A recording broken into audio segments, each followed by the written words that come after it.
My name is Daisy Morgan. I am 28 years old, and I live in California. I stood in the middle of the crowded stadium, wearing my heavy black graduation gown. The air smelled like cheap perfume and nervous sweat. I was about to receive my PhD, but my hands were shaking for a different reason. I had just checked my phone, hoping for a good job or "we are proud of you" from my parents. Instead, I saw a text from my dad. It read, "Don't expect help, you're on your own now." I felt like I had been punched in the stomach. Even today, after all my hard work, he still wanted to make me feel small. He wanted me to feel desperate and dependent. I looked up at the stands. I saw him sitting there with his arms crossed, looking bored. He thought he was teaching me a lesson about money. But then my phone buzzed again. It was a call from Mark, my chief financial officer. I shouldn't have answered right before walking on stage, but I did. "Daisy," he yelled, his voice shaking with adrenaline. "It happened. The market just opened. The IPO hit $6 billion. You are officially a billionaire." I froze. My dad thought he was cutting off a broke student. He didn't know he was looking at the owner of a $6 billion tech empire. And the whole world was about to find out. But before I tell you how everything flipped, like and subscribe, drop a comment. Where are you watching from? My name is Daisy Morgan. I am 28 years old. I learned very early in my life that there are two types of children. There are the children who make their parents smile simply by entering a room. These children are light, easy, and uncomplicated. They like the things they're supposed to like. They play catch. They wear the nice clothes. They laugh at the right times. Then there are children like me. I was not light. I was heavy with questions. I was not easy. I was complicated. And when I entered a room, my parents didn't smile. They sighed. They called me intense. It started when I was 7 years old. We were living in a small, beige house in a suburb of California. It was a normal neighborhood. Everyone had a green lawn. Everyone had a dog. My father worked in insurance, and my mother worked part-time at a bakery. They liked things to be standard. They liked to fit in. One afternoon, my mother bought me a coloring book. It was a simple book with pictures of farm animals. She gave me a box of crayons and set me at the kitchen table. "Just have fun, Daisy," she said. "Make it pretty." She went back to washing dishes. She expected me to color the barn red and the pig pink. She expected me to finish a page in 10 minutes and ask for a snack. But I didn't do that. I looked at the picture of the barn. I noticed that the perspective was wrong. The lines of the roof didn't match the lines of the walls. It bothered me. It didn't look like a building that could stand up. So I took my black crayon and I started to redraw the structural beams. I drew extra lines to show where the support should be. I shaded the ground to show the angle of the sun. I worked for 2 hours. I was sweating. I was biting my tongue in concentration. I wasn't playing, I was fixing the problem. When my mother came back, she looked at the page. She didn't see creativity. She saw a mess of black lines. She saw a child who couldn't follow instructions. "Daisy," she said, her voice full of disappointment. "Why did you ruin it? Why couldn't you just color the pig pink? Why do you have to make everything so complicated?" "The barn was going to fall down, Mom," I explained seriously. "I had to fix the beams." She looked at me like I was an alien. She called my father into the kitchen. "Look at this," she whispered to him. "She's doing it again. She's so intense. It's just a coloring book and she turns it into a construction project." My father looked at me. He had a beer in his hand. He looked tired. "Daisy, relax," he said. "Stop thinking so much. Kids are supposed to have fun. You act like a little old lady." That was the theme of my childhood. Stop thinking, just be normal. As I got older, the gap between us grew wider. In middle school, I became obsessed with mathematics. To me, numbers were a language. They were safer than people. People lied. People said one thing and meant another. But numbers were honest. 2 plus 2 was always 4. It never changed its mind. It never judged you.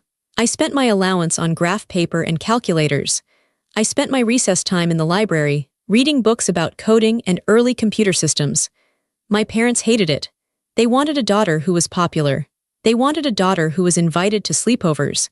They wanted a cheerleader. I remember the day of my 8th grade talent show. My cousin, Sarah, was staying with us. Sarah was everything my parents wanted. She was bubbly, blonde, and she laughed at all my dad's jokes. For the talent show, Sarah was going to sing a pop song. I was going to demonstrate a robot I had built out of spare parts from the garage. It could move forward and pick up a soda can. Before we left the house, my mom pulled me aside. She fixed my collar, tugging it hard. "Daisy," she said, "Are you sure you want to do this robot thing?" "Yes," I said. "It works, Mom. I programmed the sensor myself." "It's just," she paused, looking for the right words. "It's a little weird, honey. The other girls are dancing or singing. You're going to be up there with a machine. People might laugh. Boys don't like girls who are smarter than them. You don't want to be the brainy girl forever, do you?"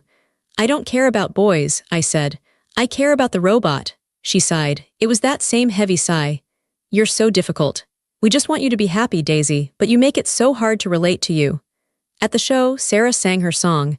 She was off-key, but she smiled and waved. The audience clapped loudly. My parents cheered. My dad whistled and gave her a standing ovation. Then it was my turn. I put my robot on the stage. I was nervous. I explained how the sensor worked. I pressed the button. The robot moved. It picked up the can. The audience was quiet. A few people clapped politely. It wasn't exciting to them. It was just nerdy. I looked at my parents in the second row. My dad was checking his watch. My mom was looking at her fingernails. They weren't watching me. They were enduring me. They were waiting for it to be over so they could go home and tell Sarah how great she was. That moment broke something inside me. I realized that no matter what I achieved, it wouldn't count. To them, my achievements were just evidence of my strangeness. If I won a math competition, they hid the trophy. If I got an A+ in physics, they asked why I got a B in gym class. By the time I reached high school, I stopped trying to share my life with them. I became a ghost in my own house. I ate dinner quickly and went to my room. I worked on my code until my eyes burned. I knew I had to get out. I knew I had to leave this town where being smart was treated like a disease. I applied to the best universities in the country. I did it secretly. I forged their signatures on the application forms because I knew they wouldn't help me. When the acceptance letter came from the PhD program, a direct track from my undergraduate work, I put it on the kitchen table. It was a full scholarship. It was a golden ticket. "I'm leaving," I told them. "I'm going to get my doctorate in computer science." My father laughed. He didn't mean to be cruel, perhaps, but it felt cruel. "A doctorate? You, Daisy, you can barely remember to take out the trash. You're going to be a professional student. When are you going to get a real job?" "This is my path," I said, keeping my voice steady. "Fine," my dad said. "Go, but don't come crying to us when it gets too hard. We are done raising you. You're on your own out there." I packed my bags the next morning. As I drove away, I looked in the rearview mirror. They weren't standing on the porch to wave goodbye. The front door was closed. They were inside, probably watching TV, probably relieved that their intense daughter was finally gone. I didn't cry. I turned the radio up. I told myself I didn't need them. But deep down, the little girl inside me was still screaming, begging them to run out of the house and tell me not to go. They never did. The university was a different world. For the first time, I wasn't the weird one. I was surrounded by people who loved data as much as I did. But while I found my intellectual home, I lost my financial safety net. My parents were true to their word. They didn't send a dime. I lived in a tiny studio apartment that smelled like mildew. The carpet was sticky. The heater made a banging noise all night. I didn't have a car. I walked everywhere, even in the rain. I ate instant noodles 5 nights a week. My shoes had holes in the soles, and I put cardboard inside them to keep my socks dry. But I didn't care. I was free. And I was building something. During the day, I was a research assistant. I taught classes to bored freshmen. I graded papers. I smiled at professors and acted like a dutiful student. But at night, the real work happened. I had discovered a flaw in how data was transferred between cloud servers.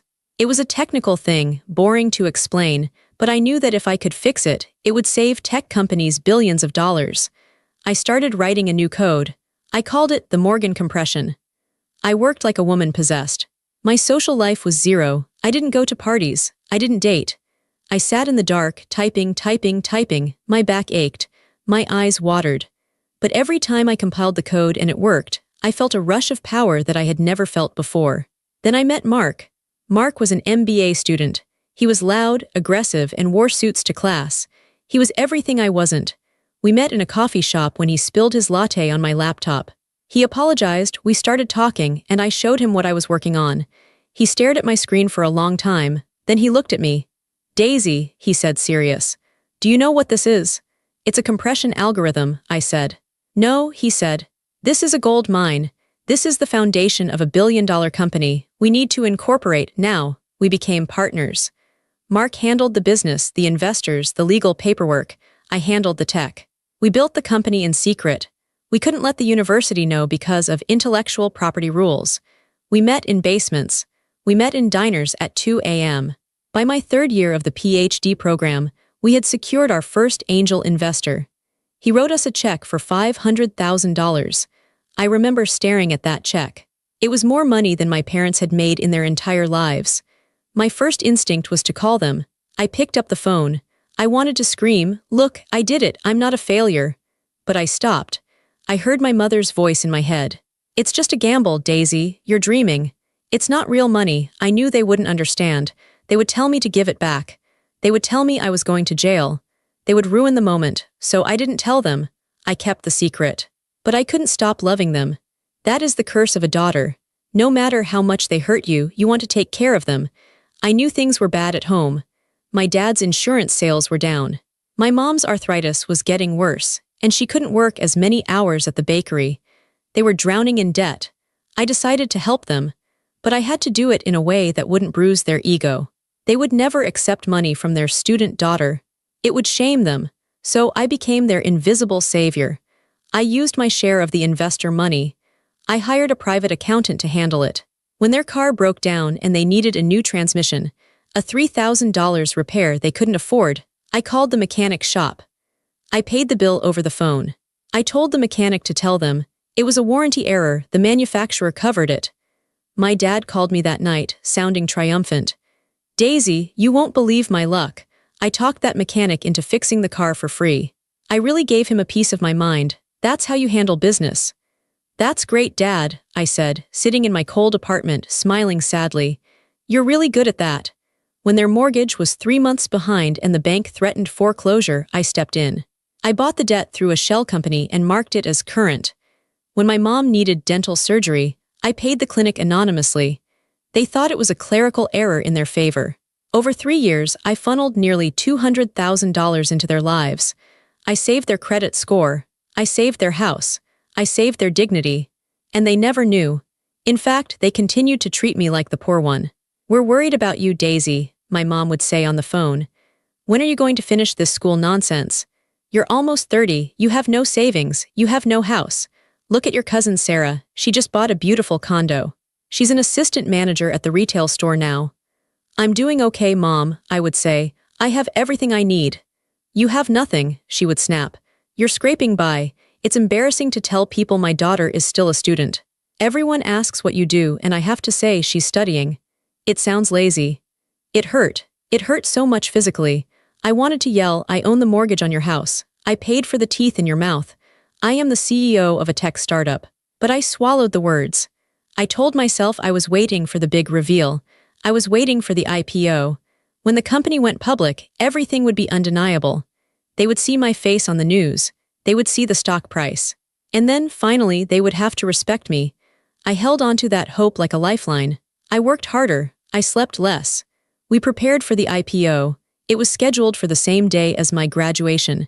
It was going to be the perfect day. The day I got my title doctor, and the day I got my title billionaire. I didn't know that my parents had one last insult waiting for me. I didn't know that before the triumph, there would be a final, crushing betrayal. The morning of graduation day broke with a fierce, blinding sun. I woke up at 5 a.m. I couldn't sleep. My stomach was twisting in knots. Today was the day. I stood in front of the cracked mirror in my bathroom. I looked at myself. I looked tired. My skin was pale. My eyes were red from lack of sleep. I didn't look like a billionaire. I didn't look like a powerful CEO. I looked like Daisy, the girl who tried too hard. I put on a simple white dress. I didn't have money for fancy clothes. All my cash was tied up in the company equity.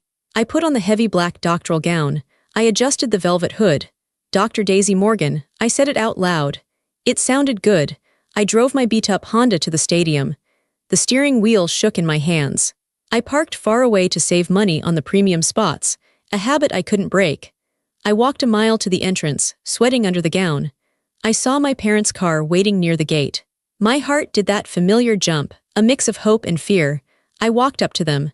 My dad was wearing his gray suit, the one he wore to funerals. It was tight around the middle. My mom was wearing a floral dress that looked faded. They looked small, they looked older. "Hi Mom, hi Dad," I said, trying to sound cheerful. My dad looked at his watch. "You're late," he said. "We've been standing here for 10 minutes. "I'm sorry," I said. "Traffic was bad." My mom reached out and brushed lint off my gown. She frowned. "You didn't iron this. It looks like you slept in it. Daisy, why can't you ever look polished? Sarah is coming today and she looks like a movie star." "Sarah is coming?" I asked. I felt a pit in my stomach. Of course, they brought Sarah. "She wanted to support you," my mom said. "Even though she thinks this degree is a waste of time, too." We walked toward the stadium. The conversation was strained. I tried to tell them about the ceremony. "I'm sitting in the front row," I said. "I'm receiving a special commendation for my research." "That's nice," my dad grunted. "Does the commendation come with a check? Because if not, it doesn't matter." He stopped walking and turned to me. His face was serious. "Listen, Daisy. We need to talk about what happens after today. We're going to a nice lunch with Sarah afterwards. You can come, but you'll have to pay for your own meal. We can't afford to feed you anymore." I blinked. "Dad, it's my graduation. I can pay, that's fine." "Good," he said. "Because things are tight, we have bills, you wouldn't understand." "I understand more than you know," I thought. "I paid your bills." We separated at the gate. They went to the family seating. I went to the graduate holding area. I found my seat. It was a metal folding chair in the middle of a football field. The sun was beating down. Thousands of students were buzzing with excitement. I felt alone. I sat there, clutching my phone. I was waiting for Mark. The stock market opened at 9:30 a.m. Graduation started at 10 a.m. The timing was tight. Mark had texted me 10 minutes ago. "Pre-market trading is insane. Demand is off the charts. Get ready." I was nervous about the money, yes. But I was more nervous about my parents. I kept looking up at the stands, trying to find them in the sea of people. I wanted to see them waving. I wanted to see them smiling. Then my phone buzzed. It wasn't Mark. It was a text from Dad. My heart hammered. Maybe he felt bad about the lunch comment. Maybe he was texting to say, "Good luck down there." I opened the message. The words were stark against the white screen. There were no emojis. No "Love, Dad," just cold, hard text. "Daisy, your mother and I have been talking while waiting. We need to be clear. Now that you have this degree, you are cut off. Completely. Don't think you can move back into your old room. We turned it into a sewing room for your mother. And don't ask for money to pay your rent while you look for a job. We have our own lives. You chose to play scientist for 10 years. Now you deal with the real world. Don't expect help. You're on your own." I read it twice. The air left my lungs. It wasn't just the refusal of money. I didn't need their money. It was the timing. It was the malice. They sent this text minutes before I walked on stage. They wanted to destabilize me. They wanted to make sure I felt insecure. They wanted to remind me that I was a burden to them. I looked up at the blurred crowd. I felt tears hot and stinging in my eyes. "You're on your own." The phrase echoed in my head. They had no idea. They had absolutely no idea that they were cutting off the very person who had been keeping them afloat. They thought they were kicking a beggar to the curb. I felt a wave of nausea. I felt stupid. All those years of secret payments, all those years of hoping, and this was the result, a text message. I almost dropped the phone. I wanted to leave. I wanted to run away and hide. But then the phone buzzed again, and again, and again. It started vibrating violently in my hand. The screen lit up. It was Mark calling, and under his name, a notification from a news app popped up. "Breaking, Morgan Technologies IPO shatters records." I stared at it. The tears in my eyes didn't fall. They froze. My sadness didn't disappear, but it changed. It hardened. It turned into something cold and sharp. I looked at the phone. I looked at the text from my dad one last time. "Don't expect help." "Okay, Dad," I whispered to the empty air. "I won't." I swiped the screen to answer Mark. The ringtone was piercing. I had forgotten to silence it. A few heads turned in my direction. "Hello," I said. My voice sounded strange to my own ears, distant, robotic. "Daisy," Mark's voice was a roar. I had to pull the phone away. "Are you sitting down? Tell me you are sitting down." "I'm sitting," I said. "Mark, what is the number?" "The opening bell just rang," Mark shouted. The stock opened at 40. It jumped to 50 in 3 seconds. "Daisy, the institutional investors are fighting over it. The market cap just crossed $6 billion. I closed my eyes. $6 billion. Your equity, Mark continued, breathless. Your 51% stake. Do the math, Daisy. You are worth over $3 billion. Right now, today, you are one of the richest women in America. The world went silent. The noise of the graduation band faded. The chatter of the students disappeared. I was in a bubble of silence. 3 billion, it wasn't just money, it was freedom, it was power. It was a fortress that no one could ever knock down again. The press is going crazy, Mark said. They know you're at the graduation. CNN is live, they are sending crews. Daisy, you need to be ready, your life just changed. I'm ready, I said. I hung up. I sat there, and for the first time in my life I didn't feel small. I felt heavy. I felt like a planet. Around me the whisper began. It started with the student to my left. He was looking at his phone, mouth open. He looked at me, then back at his phone. Holy, he whispered. He nudged the girl next to him. Look at this, is that her? Is that Daisy Morgan? The girl looked. She gasped. That's her, that's the girl in the white dress. The ripple spread. Phones were lifted. People were pointing. The buzz grew louder than the commencement speaker on the stage. Then I saw the movement in the aisle. My parents were coming down. They looked angry. My dad was red-faced, marching past the security guard. He clearly thought I was causing a scene by being on my phone. He thought I was embarrassing the family again. He reached the velvet rope. Daisy, he yelled. His voice was sharp, cutting through the murmurs near us. Put that phone away, have you no respect? He was performing. He wanted everyone to see him parenting the unruly daughter. I sent you a text, he shouted. Did you read it? You need to grow up. Stop playing games on your phone and pay attention. The student next to me stood up. He was a tall guy with glasses. He looked at my dad. Sir, the student said, you might want to shut up. My dad stopped, stunned. Excuse me, who are you? She's not playing games, the student said, holding up his phone screen. She just made $3 billion. My dad blinked. He looked at the student, then at me. What kind of joke is this? It's not a joke, Dad, I said. I stood up. I walked toward the rope. I didn't look down. I looked him right in the eyes. It's real, I said. Before he could answer, the chaos arrived. A news crew, local affiliates who had been nearby, sprinted onto the field.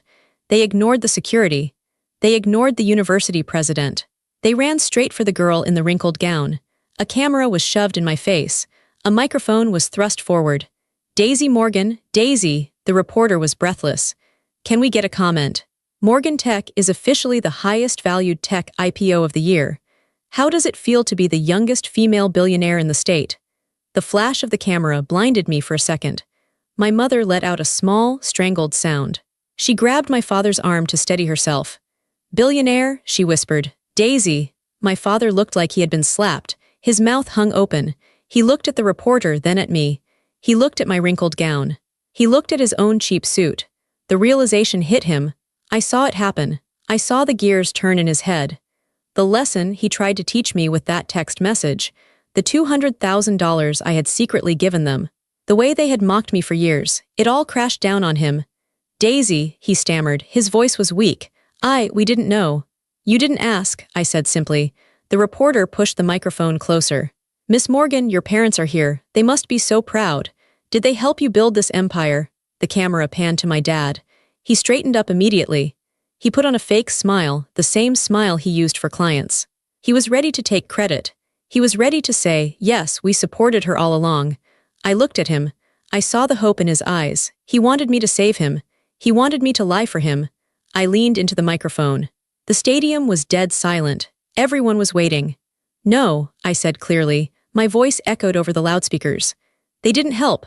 I built this alone. In fact, my father just texted me 10 minutes ago to tell me I was on my own. The camera zoomed in on my father's face. His fake smile crumbled. He looked naked in front of the world. He looked small. And he was right, I said, turning back to the camera. I am on my own, and I've never been stronger. I turned my back on them. I walked back to my seat. And as I sat down, the applause started. Not from my parents, but from the thousands of strangers who saw the truth. It started slow, then it became a roar. I took a deep breath. The air smelled sweet. I was finally free. The moments after I spoke into the microphone were a blur of noise and flashing lights. But for me, the world had narrowed down to the 3 feet of space between me and my parents. The crowd behind me was cheering. It was a surreal sound, thousands of strangers clapping for my success, while the 2 people who gave me life stood there looking like they were attending a funeral. My father's face had gone from red to a sickly shade of gray. My mother was gripping her handbag so tightly her knuckles were white. Security guards, Big men in yellow jackets were starting to push back the press. They were creating a circle around us. It was a bubble of protection, but inside that bubble the air was toxic. "Daisy," my father said again. His voice wasn't booming anymore. It was thin. It sounded like paper tearing. "What? What did you just say?" He wasn't asking about the money. He was asking about what I told the reporter. He was asking about the truth I had just spilled on national television. "I told them the truth, Dad," I said. I stood straight. My gown was heavy, but I didn't feel the weight anymore. "You told me I was on my own, I just confirmed it." "But," he looked around at the students staring at us. He lowered his voice to a hiss. "You humiliated us. In front of everyone. How could you do that, after everything we've done for you?" I felt a laugh bubble up in my chest. It wasn't a happy laugh, it was sharp and cold. "Everything you've done for me," I repeated.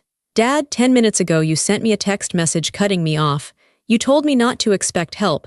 You told me I was going to be poor because I chose to be a scientist. Do you remember that?"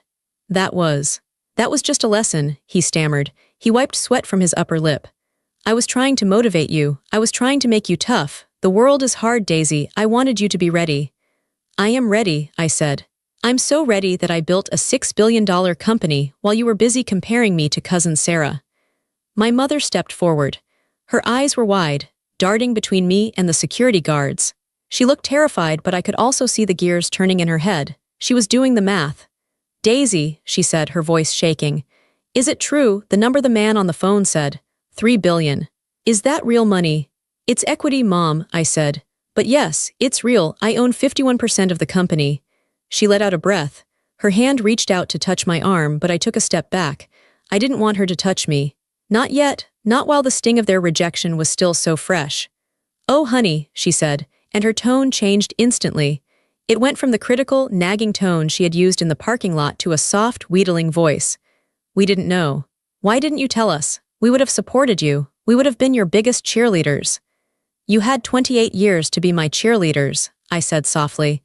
"You didn't need to know I was rich to be proud of me. You should have been proud of me when I won the coding competition in high school. You should have been proud of me when I got the scholarship. You should have been proud of me just for working hard." "We were proud," my dad lied. He was regaining some of his bluster now. We express it differently. We wanted you to be practical. We were worried about you starving in some basement." "Worried about me starving?" I looked at him. "Dad, who do you think paid for the new roof on the house last year?" He blinked. "What? The roof," I said. "The new shingles. The contractor said it cost $12,000. "Who paid for it?" "That was a state grant," my dad said confidently. "I applied for a senior citizen grant. The contractor said we qualified." I shook my head. I pulled my phone out of my pocket. My hands were steady. I opened my banking app. I scrolled back through the history. "Look," I said. I held the screen up to his face. "What is this?" he asked, squinting at the screen. "That is a wire transfer," I said. $12,000. "From DM Holdings." "That's me, Daisy Morgan Holdings. I paid the contractor. I told him to tell you it was a grant because I knew you would never take money from your failure of a daughter." He stared at the screen. His mouth opened, but no sound came out. "And the car," I continued. I scrolled to another transaction. "The transmission repair, $3,000. You told everyone you talked the mechanic into doing it for free because you're such a good negotiator." "You didn't, I paid him over the phone." My mother gasped. She put her hand over her mouth. "The dental surgery," she whispered, "when I got my implants." $8,000, I said. "Paid by me." I told the clinic to mark it as a clerical error. "And the credit card debt," I said, looking at my father. "The $20,000 that magically disappeared from your balance 2 years ago. You thought the bank made a mistake and forgot to collect. They didn't. I bought the debt and forgave it." I listed them all. Every secret payment. Every time I had saved them from ruin while eating instant noodles in my cold apartment. Every time I had acted like their guardian angel while they treated me like a disappointment. "I have spent nearly $200,000 keeping you two afloat," I said. My voice was calm, but the words hit them like stones. "I did it because I loved you. I did it because I wanted you to be safe. And while I was doing that, you were telling Cousin Sarah how much better she was than me because she was an assistant manager at a retail store." My father looked like he was going to be sick. The narrative he had built for his whole life, that he was the provider, the strong one, the one who had to teach me about the real world, was crumbling. He wasn't the provider. He wasn't the strong one. I was. He looked at the phone screen, then at my face. He saw the tired lines under my eyes. He saw the determination in my jaw. For the first time, he didn't see a child. He saw a stranger. A powerful, terrifying stranger who happened to be his daughter. You, he whispered, you did all that? Yes, I said. And I never asked for a thank you. I never asked for credit. All I wanted was for you to be nice to me, just nice. And you couldn't even do that. You couldn't even wait until the ceremony was over to text me that I was a burden. The crowd around us had gone silent. The students near the rope were listening. They had heard about the payments. I saw a girl wiping tears from her eyes. My mother was crying now. Silent, shocked tears. She looked at her shoes. We thought you were broke, she sobbed. We thought you were wasting your life. I was building a life, I corrected her. You just didn't bother to look at it. The security guard stepped closer. Miss Morgan, he said respectfully, the press is getting aggressive. We need to move you to a secure location. We have a tent set up for VIPs. Your family can come. I looked at my parents. They looked broken. Part of me wanted to leave them there in the crowd. Part of me wanted to walk away and never look back, but I wasn't them. I wasn't cruel. Come on, I said to them. Follow me. I turned and walked toward the VIP tent. My head was high. My parents followed behind me, heads bowed, like two people marching to a sentencing. The walk to the VIP tent was a gauntlet. The news had spread fast. It wasn't just the local news anymore. The big networks had helicopters circling overhead. The sound of the chopper blades chopping the air made everything feel like an action movie. I walked in the middle of a diamond formation of security guards. My parents stumbled along behind me. They were not used to this. They were used to the quiet suburbs. They were terrified of the noise, the shouting, the aggression of the paparazzi. Daisy, over here, just one photo. Miss Morgan, is it true you're self-made? Mr. Morgan, how does it feel to be the father of a billionaire? A reporter with a frantic look in his eyes broke through the line. He shoved a microphone right into my father's face. Sir, the reporter yelled, did you know about the company? Did you invest early? People are saying this is the greatest American success story since Steve Jobs. What was your role? My father stopped walking. He looked like a deer in headlights. The camera lens was inches from his nose. This was the moment. This was the moment where he could have lied. He could have said, yes, we always knew she was special. We nurtured her genius. It's what most parents would do. It's what he wanted to do. I could see the instinct in his eyes. He wanted to save face. But then he looked at me. I was standing a few feet ahead watching him. I wasn't smiling. I was just watching. He knew that if he lied, I would correct him. He knew I had the receipts. He knew I had the power now. He slumped. His shoulders collapsed. He looked into the camera, and for the first time in his life, his ego completely vanished. He croaked. He cleared his throat. I didn't do anything. I didn't know. You didn't know, the reporter pressed. But surely you recognized her talent. She's a genius coder. Did you buy her first computer? My father flinched. I remembered my first computer. I had bought it myself with money I earned mowing lawns and cleaning gutters when I was 14. My dad had complained that the computer used too much electricity. No, my father whispered. I told her to play outside. What about tuition? The reporter asked. Did you fund her research? No, my father said. He looked down at the grass. She got a scholarship, we didn't pay for school. The reporter looked confused. So she did this entirely without family support, while you were, where? We were at home, my father said. His voice was so quiet the reporter had to lean in. We were at home waiting for her to get a real job. The reporter pulled the microphone back. He looked at the camera with a stunned expression. There you have it, folks. A truly self-made story. Daisy Morgan, built from nothing, with zero support from the family standing right here. My mother let out a sob. She covered her face with her hands. The cameras captured it all. They captured the shame. They captured the regret. It was a public humbling. It was the kind of exposure my parents feared more than anything. They cared so much about what the neighbors thought. They cared so much about appearance. And now the whole world was seeing them as the neglectful, short-sighted parents they were. I didn't feel triumphant. I didn't feel happy to see them in pain. I felt a deep, heavy sadness. It didn't have to be this way. This moment could have been a celebration. We could have been hugging. They could have been laughing, saying, we knew it, we knew she could do it. But they had chosen their path. They had chosen to dismiss me every single day for 20 years. And now they had to walk that path while the whole world watched. "Let's go," I said to the guards. "Get them out of here." We pushed through the last of the crowd and entered the VIP tent. The flap closed behind us, cutting off the noise of the helicopters and the shouting. The silence in the tent was sudden and ringing. It smelled like canvas and cut grass. There was a table with water bottles and a few chairs. I walked to a chair and sat down. My legs were shaking. The adrenaline was wearing off, leaving me feeling hollow. My parents stood near the entrance. They didn't sit. They looked like naughty children waiting for the principal. My mother was wiping her eyes with a tissue she found in her purse. My father was staring at the floor, his hands clasping and unclasping. We stayed like that for a long time. Just the sound of my mother's sniffles and the distant hum of the crowd outside. I opened a bottle of water and took a drink. My throat was dry. "Sit down," I said. They sat. They sat on the edge of the chairs, stiff and uncomfortable. "So," I said. I looked at them. "Now you know." "Daisy," my mom started. Her voice was trembling. We are just in shock. It's too much to take in." "I know," I said. "It's a lot." "Why didn't you tell us?" she asked again. "Why did you keep it a secret?" "Because you would have laughed," I said simply. "We wouldn't have," she began. "Yes, you would have," I cut her off. "Mom, be honest. If I had told you 2 years ago that I was building a billion-dollar company in my dorm room, what would you have said? You would have told me I was crazy. You would have told me to focus on my classes. You would have told me to be more like Sarah." She opened her mouth to argue, but then she closed it. She knew I was right. She looked down at her hands. "And," I added, "if I had told you about the money, if I had told you I had access to investor funds, you would have asked for it." My father looked up sharply. "We never asked you for money." "You didn't have to," I said. "I gave it to you anyway. But if you knew I had it, if you knew there was a pot of gold, you would have guilted me. You would have told me I owed it to the family. You would have made me feel like a bad daughter if I didn't buy you a new house immediately." My father rubbed his face with his hands. He looked old, the arrogance was gone. "Is that what you think of us, that we are just leeches?"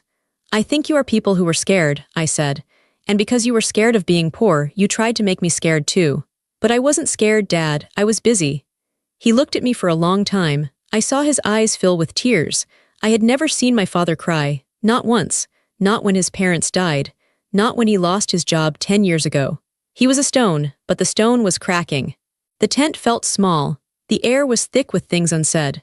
My father took a deep, shuddering breath.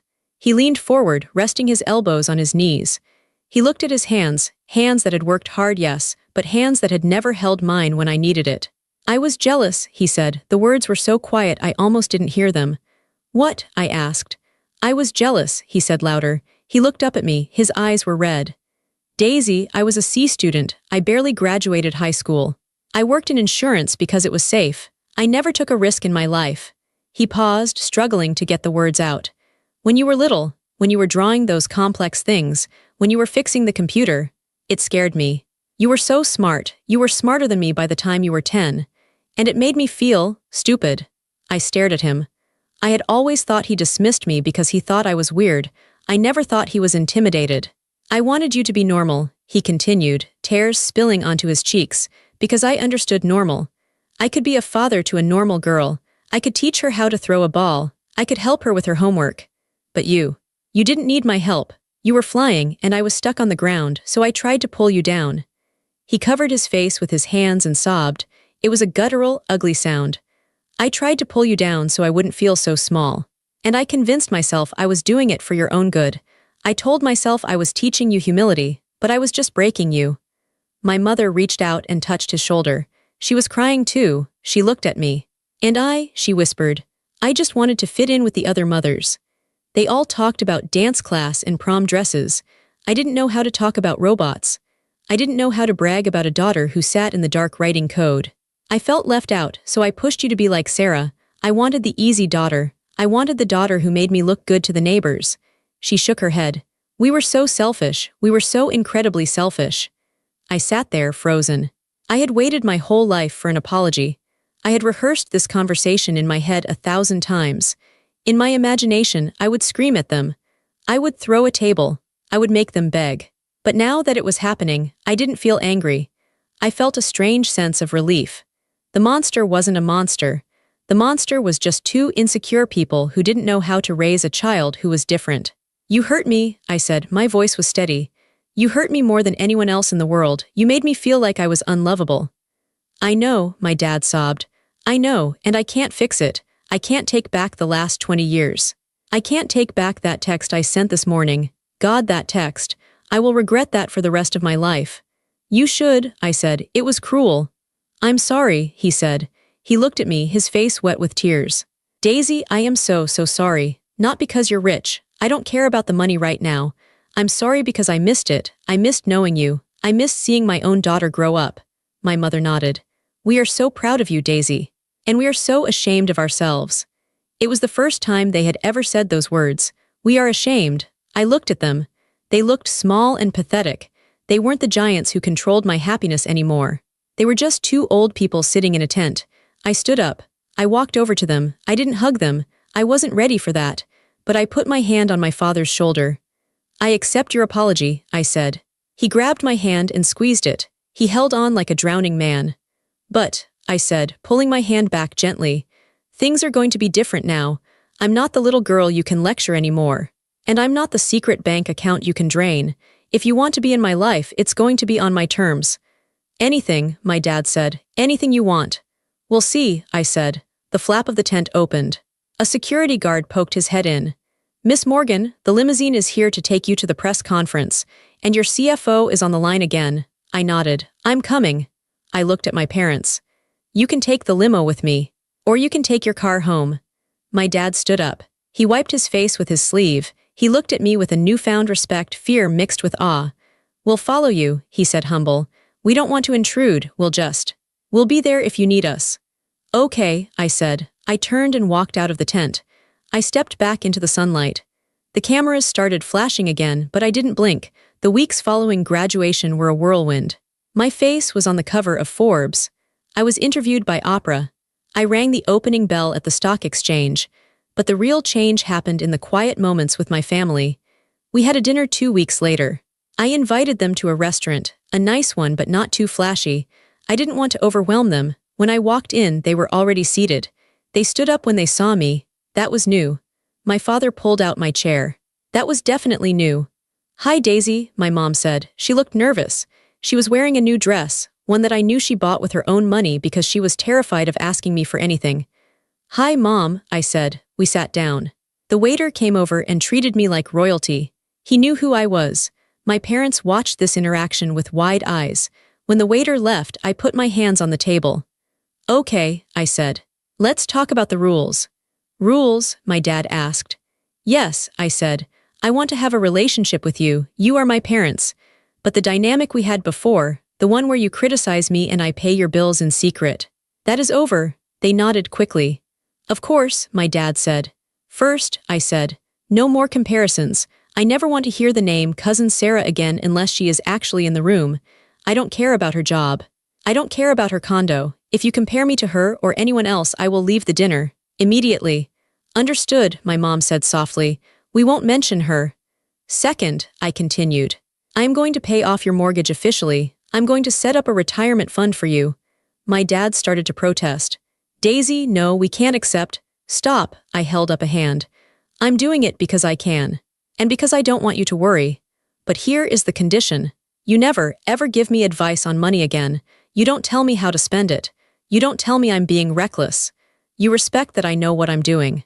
If you start lecturing me about pennies, the funding stops. My dad swallowed hard. It was a complete reversal of roles. He was the child now, and I was the provider setting the allowance rules. It was humbling for him, but he nodded. I promise, he said. I trust you, Daisy. You obviously know more than I do. And third, I said, my voice softening, I need you to get to know me, the real me, not the daughter you wanted, but the daughter you have. I want you to ask me about my work, and I want you to actually listen to the answer. I don't want you to glaze over. I want you to try to understand what I do. We will, my mom said. She reached across the table and took my hand. We bought a book, she said shyly. Coding for Beginners. Your dad and I are reading it. It's hard, but we want to understand what you built. I felt a lump in my throat. That was the sweetest thing they had ever done. Thank you, I said. The dinner was awkward at times. Old habits are hard to break. My dad almost made a comment about my choice of appetizer being too fancy, but he caught himself. He stopped, took a breath, and said, It looks delicious. I saw them trying. That was all I asked for. I realized that night that they would never fully understand my world. They would never be comfortable with the billions. They would always be small-town people who liked coupon cutting and simple things. And that was okay. I didn't need them to be like me. I just needed them to respect me. I had spent my whole life shrinking to fit into their box. I had tried to make myself smaller so I wouldn't intimidate them, but I had finally burst out of the box. I was huge now. I took up space. And surprisingly, they were learning to make room for me. My dad asked me about the stock market later that night. He didn't lecture. He asked, "Daisy, why does the price fluctuate like that?" I explained it to him. He listened. He nodded. He looked at me with a mixture of confusion and pride. "You're a smart kid, Daisy," he said. "I know, Dad," I smiled. "I always was." 6 months later, I was standing in my new office. It was on the top floor of a skyscraper in San Francisco. The walls were glass. I could see the ocean. I could see the bridges. I was holding a framed photo. It was a picture from my graduation. In the photo, I was looking at the camera, chin up, defiant. My parents were in the background, looking shocked. I kept it on my desk as a reminder. A reminder that family is complicated. A reminder that people can love you and still hurt you deeply. A reminder that sometimes, the people who are supposed to support you are the ones holding you back. I put the photo down and walked to the window. I looked at my reflection in the glass. I saw a woman who was tired but happy. I saw a woman who wore what she wanted, said what she wanted, and built what she wanted. I thought about all the people out there who are like I was. Maybe you are the weird kid in your family. Maybe you are the artist in a family of accountants. Maybe you are the quiet one in a family of loudmouths. Maybe your parents make you feel small. Maybe they compare you to your cousin or your brother or the neighbor's kid. Maybe they tell you that your dreams are stupid. Maybe they tell you to be realistic. Maybe they cut you off. I want to speak directly to you. It hurts. I know it hurts. You want their approval more than anything. You want them to look at you and say, "Good job." You might spend years working yourself to the bone just to get that one nod of validation. But here is the truth I learned. You cannot force them to see you. You can shout, you can cry, you can win awards, you can make billions of dollars. And sometimes they still won't see you. My parents finally saw me, but only because I forced them to look. Only because the rest of the world screamed it at them. And even now, their understanding is imperfect. So don't wait for them. Don't wait for their permission to be great. Don't wait for their applause to follow your passion. If I had listened to my father, I would be working a job I hated, living in a town I outgrew, trying to be a person I am not. I would have been normal. And I would have been miserable. Instead, I chose to be intense. I chose to be difficult. I chose to be myself. It cost me years of loneliness. It cost me a lot of tears. But standing here, looking at the empire I built with my own 2 hands, I can tell you one thing for sure. The view is worth it. If your family underestimates you, let them. Let them doubt. Let them gossip. Let them send their cruel texts. You just keep working. You just keep building. You just keep coding or painting or writing or whatever it is that sets your soul on fire. Because one day, the results will speak so loudly that no one can interrupt them. One day, you will stand on your own stage. And you won't need them to clap for you, because you will know, deep in your bones, that you are enough. I am Daisy Morgan. I am a scientist. I am a billionaire. And I am finally, truly free. I turned away from the window, walked back to my desk,